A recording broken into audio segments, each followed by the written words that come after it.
होता क्या है कि मुझे ध्यान है कि मेरा एक हॉस्टल मेट, अब तो आईएएस बन गया था उसी समय, वो एक मारवाड़ी परिवार से था। 4-5 दोस्त थे, मारवाड़ी परिवार से सब थे और सब वो आईएएस आईपीएस बन गए। उस समय एक दौर था उनका।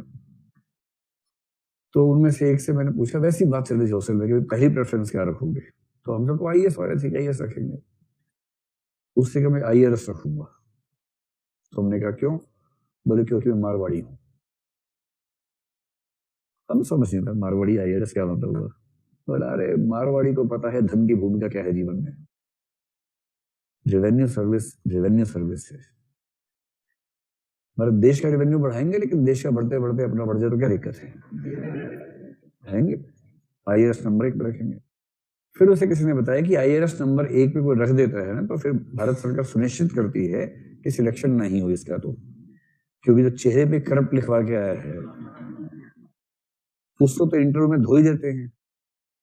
तो उसने बड़ा मजबूर होकर नंबर 1 पे आईएएस लिखा और भगवान से रात दिन प्रार्थना की, धूप अगरबत्ती, भगवान आईएएस देना मत, रैंक इतना खराब लाना कि आईआरएस ही मिले, बहुत अच्छा रैंक मत लाना भगवान।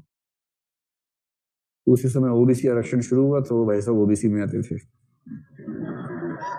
और रैंक आ गया अच्छा, तो आईएएस में जाके गिरे।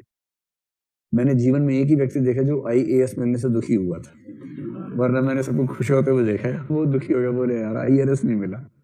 वहां जो बोरी भर भर के पीटते वो यहाँ पर नहीं हो पाएगा। हालांकि ये रोचक बात है कि बाद में बहुत शानदार अधिकारी बना और इस समय वो बहुत बढ़िया काम करने वाले अधिकारियों में काउंट होता है, उसका नाम बहुत ज्यादा है। तो उसने एक बात और बताई, जो बात महात्मा गांधी भी कह रहे हैं और जो बात राहुल गांधी के पक्ष में भी जाती है, जो नरेंद्र मोदी के पक्ष में नहीं जाती है बात, वो ये है, जैसे हम कई बार कहते हैं ना कि भाई राजनीतिज्ञ का बेटा राजनीतिज्ञ क्यों बनता है, नेता का बेटा नेता क्यों होना चाहिए? राहुल गांधी वंशवाद, ये वाद वो वाद, है ना? और भारत में कुछ को छोड़ दें बाकी सारे के सारे मुख्यमंत्री और लगभग सारे राजनेता उस पारिवारिक पृष्ठभूमि से ही चलते रहते हैं। तो उसका विरोध करना आसान बात है, लेकिन उसके समर्थन में भी एक तर्क है और वो तर्क महात्मा गांधी की वर्ण व्यवस्था के तर्क से मेल खाता है। वो ये है, तो जैसे कल को आप या मैं सोचे कि हम पॉलिटिक्स में उतर जाएं, ठीक है, मान लीजिए कोई उतर जाए हम में से जिसकी बैकग्राउंड नहीं है, उसने इलेक्शन लड़ा, इतने हजार तरह के झंझट आएंगे जो उसने सोचे भी नहीं होंगे कभी। और मेरे ख्याल से अधिकांश नेता लोग इस प्रोसेस में बर्बाद हो जाते होंगे, संभाल नहीं पाते होंगे। रेयर बात होती है कि कोई संभाले। जैसे अरविंद केजरीवाल जब पहली बार सीएम बना तो रात दिन वो आगे उबलता रहता था, मोदी जी ये सब चलता रहता था। 4-5 साल लग गए उसको ये समझने में कि पॉलिटिक्स किस तरह से की जानी चाहिए, कि काम पे बात करो न कि केवल विरोध करो। अब इतने 4-5 साल हर व्यक्ति को मिलते भी तो नहीं है ना प्रयोग करने के लिए। लेकिन जो व्यक्ति एक ऐसे परिवार में पैदा हुआ जिसने बचपन से पॉलिटिक्स को देखा है, जो इंदिरा गांधी की गोदी में बैठ के गीला करता हो, तो समझ रहे, उसकी हैसियत सोचिए राहुल गांधी की। और कैबिनेट मिनिस्टर्स और राष्ट्रपति से चिकोटी काटते हो बचपन में। राष्ट्रपति जी वो बॉल बैट से बॉल मारा, राष्ट्रपति भाग रहे हैं बॉल लाने के लिए कि लो बेबी लो, फिर मारा, फिर राष्ट्रपति भागे बॉल लाने के लिए।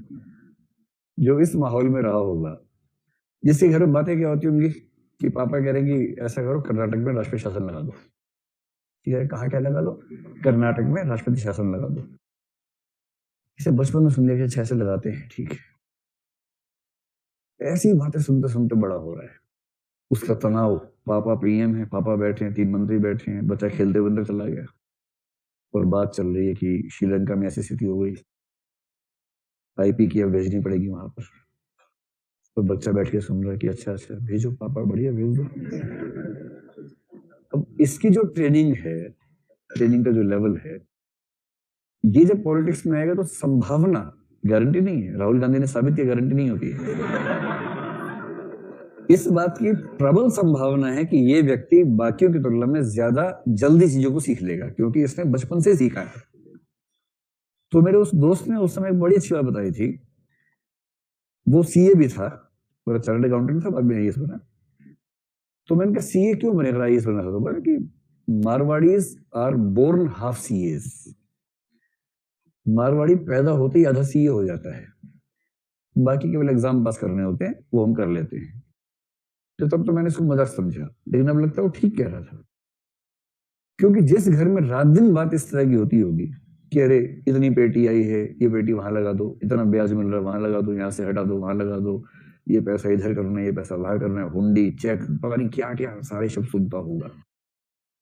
आपने हवाला पहली बार जीएस में पढ़ा होगा, वो 8 साल की उम्र से हवाला करते हैं। मनी लॉन्ड्रिंग आप पढ़ते हैं, एक्ट फेरा फेमा पढ़ते हैं, वो सब काम करके बड़े हुए हैं, तो उनकी जो ट्रेनिंग का लेवल है वो लेवल अलग हो जाता है। और महात्मा गांधी इस बात को बड़ी शिद्दत से मानते हैं कि वर्ण व्यवस्था की सबसे अच्छी बात है कि अपने प्रोफेशन की ट्रेनिंग बचपन से मिलती रहती है, और जब तक आप युवा होंगे तब तक जाने अनजाने में ही इतने ट्रेंड हो जाएंगे कि एक व्यवसाय आपके लिए तैयार हो जाता है। और जब एक ऑटोमेटेड सिस्टम ऑफ ट्रेनिंग घर के अंदर मिल सकता है तो फिर हम क्यों अलग से उसका प्रयास करें, अलग से व्यवस्था करें। ये उनका वर्ण व्यवस्था के पक्ष में जो तर्क है उनमें से एक तर्क ये है। ये तर्क ऐसा नहीं कि अंतिम तर्क है, लेकिन एक तर्क उनका ये आता है, और इसलिए वो इस कंटेक्स्ट में ये कह रहे हैं कि वैश्य समुदाय का व्यक्ति उत्पादन की प्रक्रियाओं में ज्यादा प्रखर और सक्षम है। ये मैं मानता हूं, क्योंकि वैश्य समुदाय के व्यक्ति का स्वधर्म है आर्थिक क्रियाओं में शामिल होना। इसलिए मैं ये नहीं कहूंगा कि उत्पादन न हो, मैं ये नहीं कहूंगा कि उत्पादन केवल सार्वजनिक हो। वो तो राज्य को खत्म करने के मूड में है, जब राज्य खत्म कर देंगे तो कैसे उत्पादन सार्वजनिक तरीके से होगा। वो कहते हैं कि हर व्यक्ति को अपने स्वधर्म के अनुसार कार्य करना चाहिए, और जिन व्यक्तियों को वैश्य समुदाय में जन्म मिला है उन्हें व्यापार वाणिज्य उद्यम की दुनिया में सफल होना चाहिए, उन्हें संपत्ति का उत्पादन करना चाहिए। बस अंतर कहाँ आता है, वो कहते हैं कि हृदय परिवर्तन हो सकता है और संपत्ति का उत्पादन करने के बाद भी संपत्ति का उपभोग नहीं करना है। और मार्क्स कहते हैं कि ये कैसे हो सकता है, ये कह रहे हो सकता है हृदय परिवर्तन से, और वो कहता है कि बिना भौतिक स्थितियां बदले चेतना बदलेगी कैसे। इसलिए मार्क्स कहता है कि हिंसक क्रांति ही करनी पड़ेगी, क्योंकि भौतिक स्थितियां बदलनी जरूरी हैं और वो क्रांति से ही बदलेंगी। और गांधी जी कहते हैं कि नहीं, हृदय परिवर्तन से ऐसा हो सकता है और हम करके दिखाएंगे आपको।